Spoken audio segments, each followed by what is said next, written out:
अखंड ज्योति अगस्त 2021। शीर्षक है कुछ अदृश्य पन्ने। चेतना की शिखर यात्रा भाग 227। विगत अंक में आपने पढ़ा कि संध्या वंदन की पारंपरिक विधि की जटिलता को सरल व सुगम बनाने के लिए आयोजित विमर्श के क्रम में महर्षि विश्वामित्र के आग्रह पर पूज्य गुरुदेव ने सिद्धाश्रम में समस्त ऋषिगणों के समक्ष गायत्री योग की समग्र रूपरेखा रखी।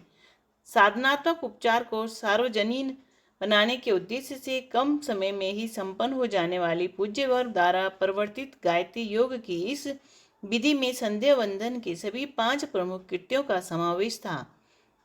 इस विधि को महर्षि विश्वामित्र एवं अन्य ऋषिगणों द्वारा स्वीकार कर लेने के उपरांत सर्वसम्मति के आधार पर यह सुनिश्चित हुआ कि आगामी वसंत पंचमी से इस विधान को सार्वजनिक किया जाए। इस मंत्रणा के पश्चात पूज्यवर साधक को उसी सूक्ष्म पद से वापस लौटा लाए।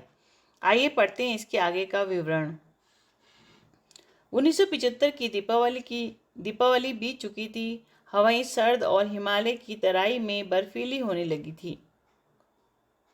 शांतिकुंज से दूर पहाड़ियों पर यदाकदा बर्फीली चादर दिखाई देती। ये दृश्य शांतिकुंज परिसर से भी दिखते थे, कभी वास्तव में और कभी कल्पना में। कल्पना में इसलिए कि सुबह के कुहासे को चीरता हुआ सूरज जब पूर्व दिशा में अपनी किरणें बिखेरता तो प्रतीत होता था कि बर्फ फैल रही है। नहीं होने पर भी आभास तो मिलता ही है कि एक श्वेत धवल चादर तन रही है। कार्तिक शुक्ल पक्ष की अष्टमी तिथि रही होगी। शांतिकुंज के बाहर और पीछे सड़क पर गायों के झुंड निकल रहे थे। सजी धजी गायों के गले में बंधी घंटियां बिना किसी लय ताल के बजती और वातावरण में संगीत बिखेर देती। उस दिन गोपाष्टमी थी। आसपास के आश्रमों में गो पूजा का उत्सव मनाया गया। पूजा के बाद गायें और उनके सेवक अर्चक नित्य कार्यों में लग गए थे। आश्रमों में बने अर्चा गृहों में आरती स्तवन के स्वर गूंजने लगे थे। जो लोग तीर्थ सेवन और गंगा दर्शन के लिए आए थे वे अपने अपने आश्रम से निकलने लगे। राह चलते हुए वे जो भजन गाते और स्तुति गान करते थे उनकी गुनगुनाहट वृक्षों पर वहां चहचहाने वाली पक्षियों, उनके शावकों और घोंसला छोड़कर उड़ने की तैयारी कर रहे पखेरुओं के स्वरों से मिलकर मधुर राग छेड़ देती।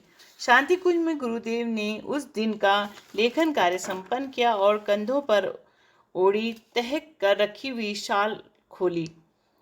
उसे लपेटकर वे कक्ष से बाहर निकले और बाहर बरामदे में चहलकदमी करने लगे। कुछ कदम ही चले होंगे कि उनका ध्यान आकाश में तैरते हुए एक बादल के टुकड़े की ओर गया।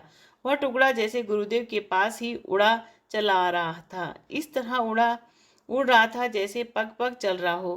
पास आते आते वह आकार लेने लगा, बरामदे के बाहर आकर रुक गया और मानवीय आकार होने लगा। कुछ ही क्षणों में वहां एक वायवीय शरीर उभरने लगा।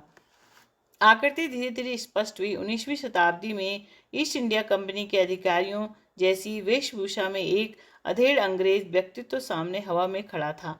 चेहरे पर घनी लंबी मूछें, सिर पर थोड़े से बाल और हल्की दाढ़ी वाला यह व्यक्ति ऊंचे पूरे कद का था। गुरुदेव ने उस पुरुष छाया को चिन्हते हुए अभिवादन में हाथ हिलाया। उस पुरुष आकृति ने झुककर प्रणाम किया और अपना परिचय देने के लिए ओंठ खोले ही थे कि गुरुदेव ने कहा, आइए ह्यूम साहब, भीतर आ जाएं, आपका स्वागत है। वह आकृति बरामदे में उतर आई। गुरुदेव ने उन्हें अपने कक्ष में आमंत्रित किया और अपने साथ ले जाते हुए यह भी कहा कि आपके आगमन की सूचना मिल गई थी। सुबह या 9 बजे तक आपके आने की संभावना थी। प्रयोजन भी स्पष्ट था, सिर्फ आपसे मिलना बाकी था। वह साध भी पूरी हो रही है।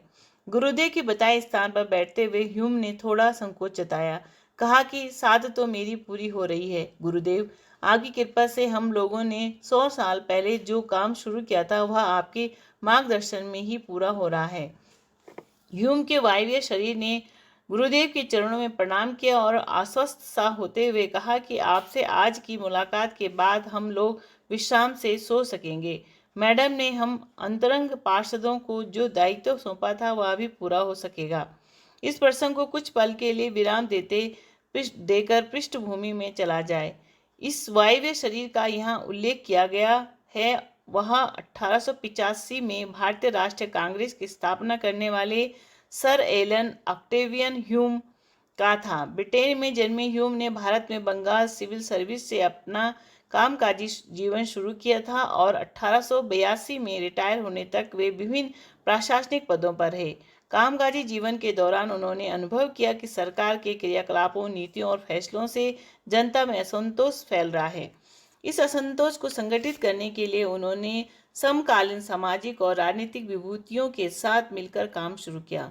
सन 1884 के अंत में उन्होंने सुरेंद्रनाथ बनर्जी और व्योमेश नाथ बनर्जी के साथ मिलकर भारतीय राष्ट्रीय कांग्रेस की स्थापना का निश्चय किया। साल भर घनघोर प्रयत्न करने के बाद उन्होंने तथा दादा भाई नौरोजी, फिरोज शाह मेहता और गोपाल कृष्ण गोखले आदि ने साथ मिलकर दिसंबर 1885 में कांग्रेस की स्थापना कर ली। कांग्रेस की स्थापना से 2 साल पहले ह्यूम ब्रिटिश राज की सेवाओं से निवृत्त हो चुके थे। एवो ह्यूम के बारे में प्रसिद्ध है कि वे शरीर से भले ही भारतीय न हो, लेकिन उनकी काया में भारतीय आत्मा का निवास था।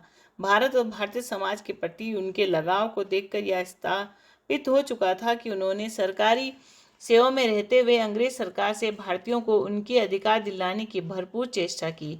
उन्होंने यह बताने की चेष्टा भी की कि भारत के लोग अपने देश का प्रबंध संभालने में सक्षम हैं, उन्हें भी सरकारी नौकरियों और प्रशासनिक सेवाओं में समानता मिलनी चाहिए। यह तो ह्यूम के व्यक्तित्व का प्रशासनिक और राजनीतिक पक्ष था। दूसरा पक्ष आंतरिक और आध्यात्मिक है, जिसकी कम ही चर्चा होती है। इस पक्ष के संबंध में सूचना है कि गर्मियों में ह्यूम ने अपने शिमला स्थित निवास में गोपनीय दस्तावेजों की 7 बड़ी बड़ी जिल्दें पढ़ी थीं। तब ह्यूम सरकारी सेवा से रिटायर हो चुके थे। इन दस्तावेजों के बारे में कहा जाता है कि शासन तंत्र ने उन्हें जिला स्तर की शाखाओं में कार्यरत अधिकारियों और कर्मचारियों से प्राप्त सूचनाओं के आधार पर तैयार किया था। इन दस्तावेजों के बारे में C.F. ह्यूम, गिरजा मुखर्जी, गुरुमुख निहाल सिंह, लाला लाजपत राय और रजनी पामदत्त आदि विद्वानों ने अपने अपने ढंग से टिप्पणी की है। कुछ के अनुसार इनमें अंग्रेजों के प्रति भारतीय समाज में बढ़ रहे रोष की सूचना थी। कुछ के अनुसार लोगों द्वारा ब्रिटिश सरकार को धक्का देने और अपना अलग स्वायत्त तंत्र विकसित कर लेने की जानकारी थी। ओ ह्यूम के उस अध्ययन के बारे में प्रामाणिक जानकारी उनके समकालीन ब्रिटिश अधिकारी विलियम वेडरबर्न ने दी थी।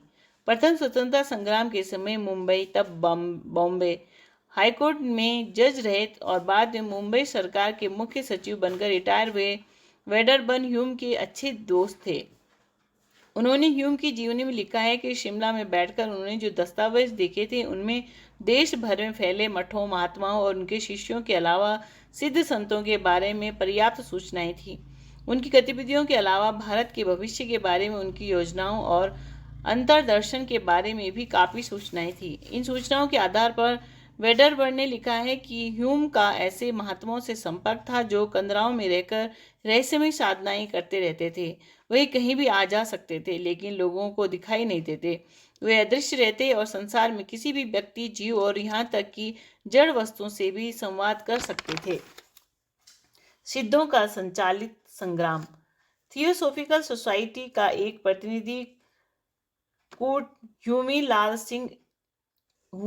सिंह इन महात्माओं से मिलने के लिए भी जाया करता था। सोसाइटी में मास्टर कूट ह्यूमी के नाम से प्रसिद्ध इस प्रतिनिधि ने उन अशरीरी महात्माओं के हवाले में लिखा था कि सिद्धों की उस संसद ने ही 1857 के स्वतंत्रता संग्राम का संचालन किया। जिन क्रांतिकारियों योद्धाओं को उन्होंने अपना माध्यम बनाया था, उन्होंने सिद्धों के निर्देशों का पूरी तरह पालन किया। संग्राम के जो परिणाम सामने आए, सिद्ध पुरुष उससे संतुष्ट थे। इतिहास में वह संग्राम भले ही विफल लिखा गया हो, लेकिन सिद्ध पुरुष से वहीं तक ले जाना चाहते थे।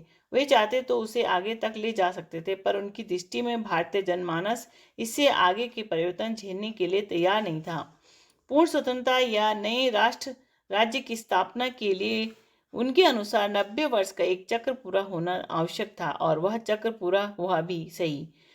उस समय की उपलब्ध सोसाइटी के दस्तावेज बताते हैं कि कूट ह्यूमी जैसे कई प्रतिनिधि सिद्ध महात्माओं के संपर्क में थे और वे ह्यूम को उनकी योजनाओं के बारे में बताया करते थे। उन सूचनाओं के आधार पर और अपने प्रत्यक्ष संपर्कों से मिली जानकारी के अनुसार ह्यूम ने नवंबर 1886 में लॉर्ड डफलिन को लिखा था कि भारत परिवर्तन के लिए तैयार हो रहा है। भविष्य में वह नए विश्व के निर्माण में बड़ी भूमिका निभाएगा। इस देश में मौजूद अंग्रेजी राज उस भूमिका के लिए तैयार करने का एक छोटा सा दायित्व ही पूरा कर रहा है। जिस दिन वह दायित्व पूरा हो जाएगा, अंग्रेज वहाँ यहाँ एक मिनट भी नहीं रह सकेंगे। इसलिए ब्रिटेन को यह नहीं सोचना चाहिए कि इस देश पर शासन करना अथवा यहाँ का मालिक होना उसकी नियति है। क्रमशः शिक्षाप्रद प्रसंग। एक किसान ने अपनी गाड़ी में बैलों की जगह भैंसों को जोत दिया। उसके संगी साथियों ने उसे बहुतेरा समझाया, पर उसे समझ नहीं आया और वह बोला, तुम लोग लकीर के फकीर हो। कौन सी किताब में लिखा है कि भैंसों के हल से खेत नहीं जोत सकते? भैंसों में ज़्यादा ताकत होती है, मैं तो इन्हीं से काम लूंगा। बड़े शान से भैंसों को लेकर वह खेतों की ओर चला। रास्ते में एक दलदल पड़ा तो भैंसे रास्ता छोड़कर दलदल में जा घुसे। किसान ने लाख कोशिश की, पर भैंसों पर कोई अंतर नहीं पड़ा। सूरज ढलने पर वे खुद बाहर निकल आए। खेतों से लौटते उसके मित्र बोले, परंपरा का आंख मूंद कर पालन करना सही नहीं है, पर जो सत्य समझ खड़ा हो उससे मुंह फेर लेना भी मूर्खता है। अब जाकर बात किसान की समझ में आ गई। राधे कृष्ण।